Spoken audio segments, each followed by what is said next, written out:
മുജാഹിദിന്റെ ഇസ്ലാഹ് മാസികയാണ്. ഇത് അനുഭവങ്ങളിലൂടെ എന്ന് പറഞ്ഞിട്ട് മുജാഹിദ് പറയാം. അതൊന്ന് കേൾക്കണം. അതാരാ വിശദീകരിക്കുന്നത് അറിയോ? എൻ അബ്ദുറഹിമാൻ മൗലവി എന്ന് പറഞ്ഞ ആളാ. അയാൾ എവിടെ ഉള്ളതാണെന്നറിയോ? മലപ്പുറം ജില്ലയിലെ തെക്കൻകുറ്റൂര് മുജാഹിദ് പള്ളിയിലെ ഇമാമാണ്. മുജാഹിദ് പള്ളിയിലെ ഇമാമാണ്. ഇയാൾ തന്റെ അനുഭവം വിവരിക്കുക. ഇയാൾ സുന്നിയായിട്ട് ഇല്ലട്ടോ, ഇപ്പോഴും മുജാഹിദ് തന്നെയാണ്. ഇയാൾ അനുഭവം വിവരിക്കുന്നത് ഏത് പുസ്തകത്തിലാണെന്നറിയണം നിങ്ങൾ? ഇസ്ലാഹ് മാസിക സമ്മേളന പതിപ്പ്. മുജാഹിദിന് നിലവിലുള്ള പ്രസിദ്ധീകരണം തീവ്രത പോരാത്തത് കൊണ്ട് തീവ്രവാദി മാസികയായി മുജാഹിദ് അച്ചടിച്ച് വിട്ട മാസികയാണിത്. ഇതിൽ കണ്ടോ, വളണ്ടിയർ കോറത്തിൽ ഒരു സജീവ അംഗമായിരുന്ന അബ്ദുറഹിമാൻ മൗലവി ഇടത്തുനാട്ടുകാർ തന്റെ അനുഭവങ്ങൾ വിവരിക്കുന്നു. അയാൾ പറയാം, എന്താ പറയണത്? നിങ്ങൾ കേട്ടിട്ടുണ്ടോ സഹോദരന്മാരെ? നുണ ചിലപ്പോൾ മനുഷ്യന്മാരൊക്കെ മുജാഹിദുകളും പലരും പറയും. എന്നാലും നുണ പറയൽ മത്സരം നടത്തുക എന്ന ഒരു സംഗതി അത് ലോകത്ത് നമ്മൾ ആരെങ്കിലും കേട്ടിട്ടുണ്ടോ? എത്ര പ്രസ്ഥാനങ്ങളുണ്ട് നമ്മളെ മതമില്ലാത്തവരും യുക്തിവാദ പ്രസ്ഥാനങ്ങൾ വരെയുണ്ട്. ഇവരാരെങ്കിലും ഒരു നുണ പറയൽ മത്സരം നടത്തി നിങ്ങൾ ആരെങ്കിലും കണ്ടിട്ടുണ്ടോ? എന്നാ അത് കേട്ടോളി. ലോക ചരിത്രത്തിൽ അത് നടത്തി ഖുർആനിന്റെയും സുന്നത്തിന്റെയും ആകത്തുകയാണ് ഞങ്ങൾ എന്ന് പറഞ്ഞ് പരിചയപ്പെടുത്തുന്ന മുജാഹിദുകളാണ് സഹോദരന്മാരെ നുണ പറയൽ മത്സരം നടത്തിയത്. നുണ പറയൽ മത്സരം എന്തായിരുന്നു? ഞാൻ വായിക്കാം. ഞങ്ങളുടെ ക്യാമ്പുകളിൽ അത് പറയണം, നുണ പറയൽ മത്സരങ്ങൾ തന്നെ നടന്നിരുന്നു. ഇത് മുജാഹിദ് മൗലവിന് പറയാ, ഞങ്ങളതിൽ പങ്കെടുത്തിരുന്നു. ആർക്കും നോക്കാം, മലയാളല്ലേ, ആർക്കും വന്ന് നോക്കാം. വിദ്വേഷത്തോടെ എന്നെ നോക്കുന്ന ആളുകൾക്കും വന്ന് നോക്കാം. തിരിച്ചു തരണം എന്നുള്ളൊരു വ്യവസ്ഥ മാത്രമേ ഉള്ളൂ.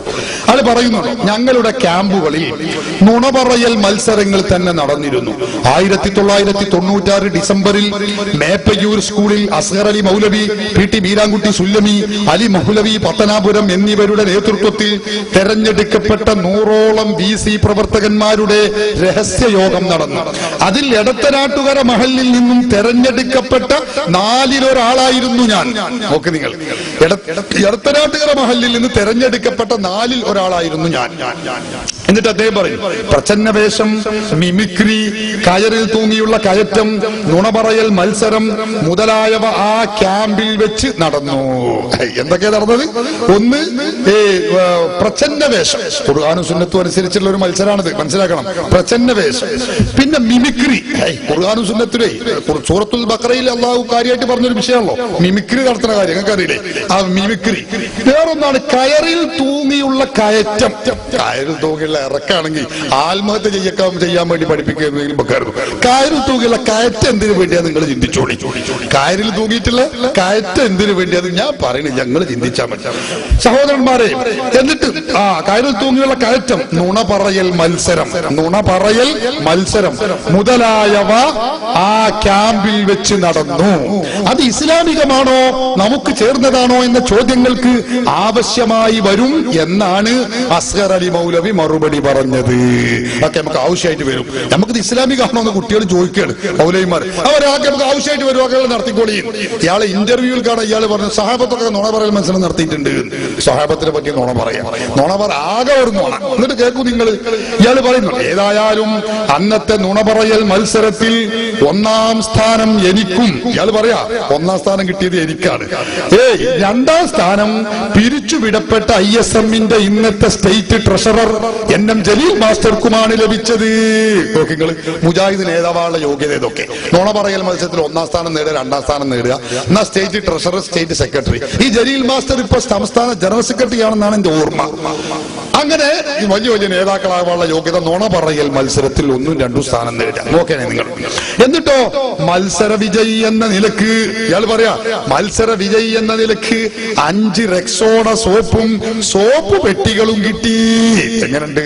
റബീഉൽ അവ്വലിലെ കുട്ടികൾ പാട്ടും പ്രസംഗം നടത്തിയിട്ട് നമ്മൾ പ്ലേറ്റ് കൊടുക്കുക, സോപ്പും പെട്ടി കൊടുക്കുക എന്ന മാതിരി ഈ കാക്കാക്ക് നമ്മൾ മത്സരം കൊടുത്ത് എന്താ കൊടുത്തത്? നിങ്ങൾ 5 റെക്സോണ സോപ്പും പെട്ടികളുമാണ്. എങ്ങനെയുണ്ട് മത്സരം?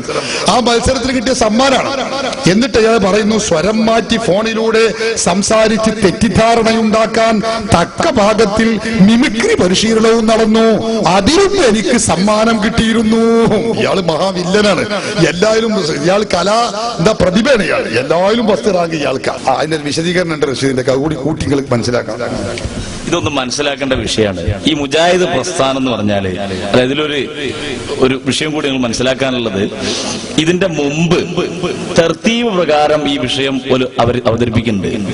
അതും കൂടി കേട്ടോളി. ഈ മുജാഹിദ് ചില ആളുകൾക്ക് ഉദാഹരണമുണ്ട്, മാന്യനാകാൻ മുജാഹിദൊക്കെ ആകണം, അങ്ങനെയൊക്കെ ഒരു ധാരണ ഉണ്ടല്ലോ. ഇത് മുജാഹിദ് ടൈംസ്, നമുക്ക് പണ്ട് സുന്നി ടൈംസ് ഉണ്ടായിരുന്നു. ഇതും കൂടി ഒന്ന് മുജാഹിദീങ്ങൾ ഓർക്കുന്ന നല്ലതാ.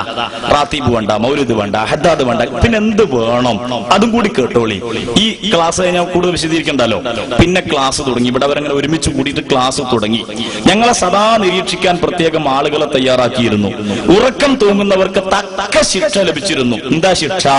സ്കൂളിന്റെ കുന്നിൻ മുകളിൽ നിന്ന് താഴേക്കും തിരിച്ചും 7 പ്രാവശ്യം ഓടണം.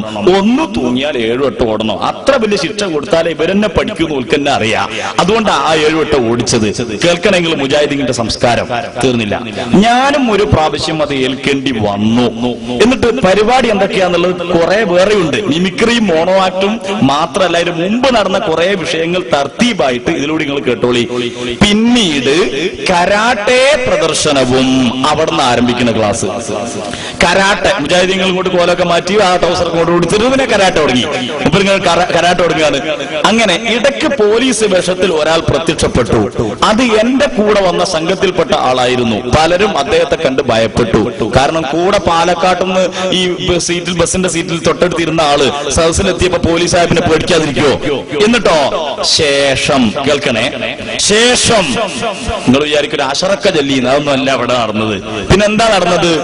ബ്രൂസ്ലിയുടെയും ജാക്കി ചാന്റെയും സിനിമാ പ്രദർശനം കുറച്ചു നേരം കാണിച്ചു തന്നു. കേട്ടോ, റാത്തീബല്ല, ഹദ്ദാദല്ല, മൗലിദല്ല, മുജാഹിദിന്റെ തൗഹീദിന്റെ ധീര പോരാളികൾ ഒരുമിച്ച് കൂടിയ ക്യാമ്പിൽ വെച്ച് നടക്കുന്ന പരിപാടി. എന്താ പരിപാടി? ബ്രൂസ്ലിയുടെയും ജാക്കി ചാന്റെയും സിനിമാ പ്രദർശനം കുറച്ചു നേരം കാണിച്ചു തന്നു. മൂപ്പരെ വിളിക്കാത്തോട്ട് മൂപ്പർക്ക് പറ്റി വലിയ ഓർമ്മ ഉണ്ടാവില്ല, അതാ ചോദിക്കുന്നത്. അപ്പോ പിന്നെന്താ പറഞ്ഞറിയോ? പിന്നെ പറയാം, പിന്നെ ആരും ഉറങ്ങിയില്ല. എങ്ങനെയുണ്ട് പരിപാടി? കിട്ടപ്പോ കിട്ടിയപ്പോ മൗലവിമാര് പിന്നെ ഉറങ്ങിയില്ല. ഇനി കേട്ടോ, അതിനുശേഷം ക്യാമ്പിൽ പ്രവർത്തകരുടെ സർഗവാസന പ്രകടമാക്കുന്ന വേദിയുണ്ടായിരുന്നു. ആർക്കും ഏത് പാട്ടും പാടാം. സിനിമാ പാട്ടോ മുസ്ലിം ഗാനങ്ങളോ എന്തും പാടാം. അപ്പൊ ഒരാൾ എഴുന്നേറ്റ് ബദരീങ്ങളെ മധു പാടി ഞങ്ങൾ വിചാരിക്കുന്നത് അല്ലല്ല. പിന്നെന്താ അവിടെ നടന്നത്? എന്റെ കൂട്ടുകാരൻ വയലാറിന്റെ മധുര മനോഹരമായ പ്രണയഗാനം ആലപിച്ചു. ഇയാൾ പറയാൻ, എന്റെ കൂട്ടുകാരൻ വയലാറിന്റെ മധുര മനോഹരമായ പ്രണയഗാനം ആലപിച്ചു. പിന്നീട് തർത്തീബ് പ്രകാരമാണ്. പിന്നീട് മിമിക്രി, മോണോ ആക്ട്, ശേഷം നുണ പറയൽ മത്സരം നടന്നു. കണ്ടോ? ഈ തർത്തീബ് പ്രകാരം ഇതിൽ വിശദീകരിച്ചു നിങ്ങൾക്ക് കാണാം. എല്ലാവരും ആവേശത്തോടെ പരിപാടിയിൽ പങ്കെടുത്തു. അപ്പൊ നമ്മൾ മൗലിദ് ഓതൽ വേണ്ട, റാത്തീബ് വേണ്ട, ഹദ്ദാദ് വേണ്ട. പിന്നെ അതിന് പകരം സ്ഥാപിക്കേണ്ട സംസ്കാരം എന്താ? ഈ ബ്രൂസ്ലിയുടെയും അതുപോലെ വയലാറിന്റെയും സംസ്കാരം. ഇതും കൂടെ നിങ്ങൾ ഈ സമൂഹത്തിൽ നിന്ന് പഠിക്കുകയും മനസ്സിലാക്കുകയും ചെയ്തോളൂ എന്ന് സാന്ദർഭികമായി ഓർമ്മപ്പെടുത്തുകയാണ്.